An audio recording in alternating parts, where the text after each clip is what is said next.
Well, hello Dirtfish friends. Friday lunchtime here at the Monte Carlo Rally. 5 stages completed and there has been plenty to talk about in those 5 stages. Let's talk though about what we had this morning. Well, we had certainly snow-free conditions, but we didn't have ice-free conditions, and that is what gave us the drama out there this morning. And it all started in the opening stage. The man that came through that stage without any issues was Thierry Neuville, but Elfyn Evans continued to lead. Behind those two, there was all kinds of drama. We saw, in particular, Tänak having a moment. We saw Grégoire Munster, we saw Takamoto Katsuta, and then a number of our WRC2 drivers all succumbing to a patch of ice that they all knew was there. Yeah, obviously the first icy place, I was a few kph too fast and yeah, touched a bit the bank and it spun me around front wheels in the ditch.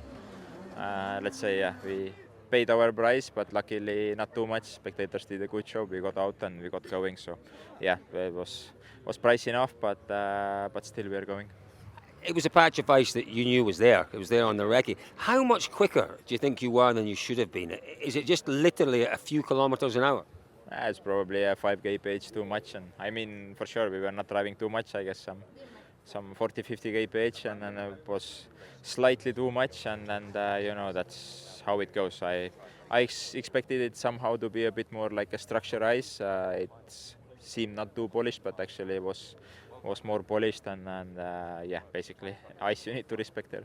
Basically, very obvious, very bad ice on the right-hand corner, and the Titans.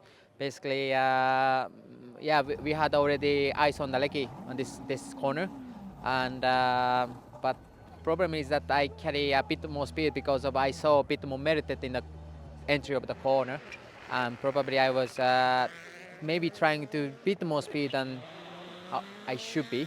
And then, of course, when you get the middle of the corner, completely polished ice. So when you catch the ice on the mid corner, then you are just passenger, just understeer, and you cannot do anything. And I think speed was very slow, 20 or 30 kph. You're driving 101% because it's fully dry, and then you have like 1 or 2 corners that are icy. We got caught out, and yeah, that's part of the game and the learning process.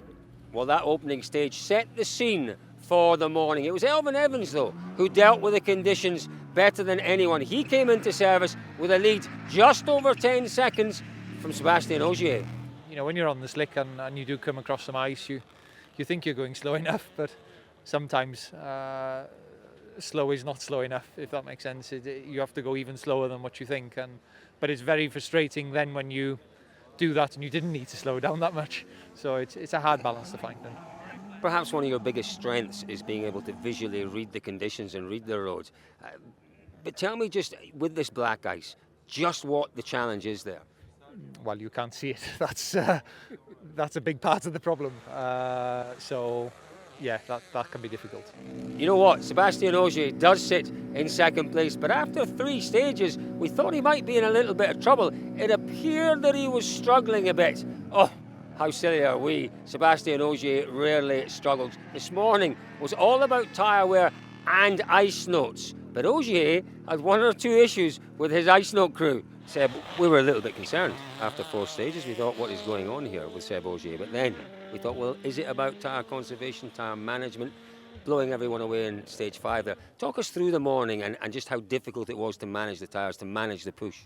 I think, yeah, it's been a tricky morning. I think the first one, we've seen a couple of drivers doing mistakes, and then the fastest through the stage having a big moment. So I know that this kind of stage, it's difficult to really be on the limit without having a crazy level of risk. So my time was acceptable. Second one was finally a bit cleaner, not so much cut in the stage, very narrow stage. So I think that's explained that there was no big change on my driving, but that explained that we were finally able to secure a stage win.